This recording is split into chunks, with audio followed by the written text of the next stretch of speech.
त्या खिडकीत अजूनही या कादंबरीतल्या आजच्या भागात बघूया आपण वाड्यातील दिवे. संध्याकाळ हळूहळू डोंगरावर उतरू लागली होती.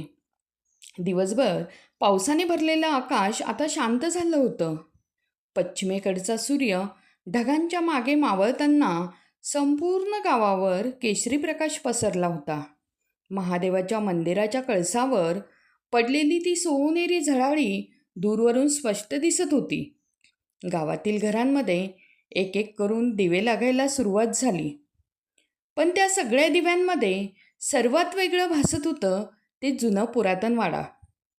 मोठ्या लाकडी गॅलऱ्यांमध्ये टांगलेले पितळी दिवे हलक्या वाऱ्यावर डोलत होते. अंगणातल्या पिंपळाच्या झाडाखाली मंद प्रकाश साचला होता. ओल्या दगड्या फरचीवर त्या दिव्यांच्या सावल्या पसरल्या होत्या. वाडा जणू पुन्हा जिवंत झाला होता. सीताबाई स्वयंपाकघरात रात्रीच्या जेवणाची तयारी करत होत्या. फोडणीचा सुगंध घरभर पसरला होता. मुरली काका अंगणातल्या दिव्यांना तेल टाकत होते. मुरली, वरच्या गॅलरीत दिवा नीट लाव हं, आजी आतून म्हणाल्या.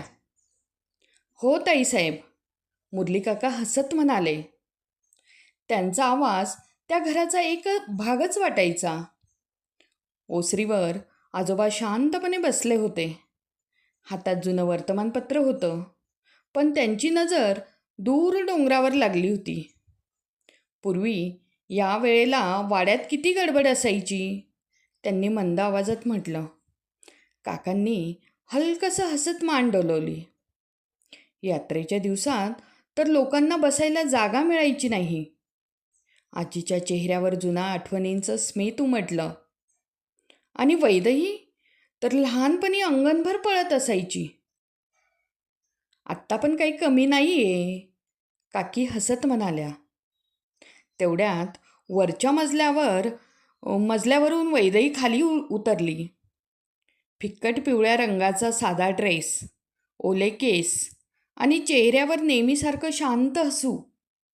क्षणभर अंगणातील दिव्यांचा प्रकाश तिच्या चेहऱ्यावर पडला आणि मुरली काका नकळत तिच्याकडे पाहतच राहिले.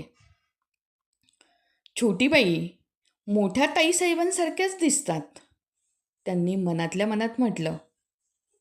वैदही खाली येताच आजीने तिला जवळ बसवलं. आज मंदिरात गेलीस का बाळा? वैदही म्हणाली, हो आजी. मग महादेवाकडे काय मागितलंस? वैदही हलकसं हसली. सगळे आनंद राहू देत एवढंच. आजी तिच्याकडे काही क्षण शांतपणे पाहत राहिल्या. त्या मुलीच्या डोळ्यात नेहमी एक वेगळी माया दिसायची. इतक्या मोठ्या वाड्यात असूनही तिच्या मनात कधी गर्व आला नव्हता. बाहेर वाऱ्याने पुन्हा पिंपळाची पानं सळसळली. वरच्या गॅलरीतला दिवा हलक्या वाऱ्यावर डोलत होता. वैदहीची नजर नकळत खिडकीबाहेर गेली.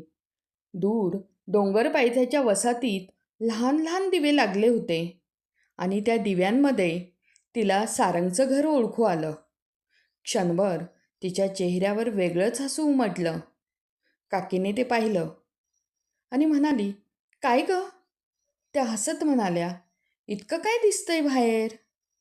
वैदही दचकली आणि म्हणाली, काही नाही काकू. पण तिच्या मनात मात्र मंदिराच्या पायऱ्यांवरचा तो क्षण अजूनही तसाच जिवंत होता.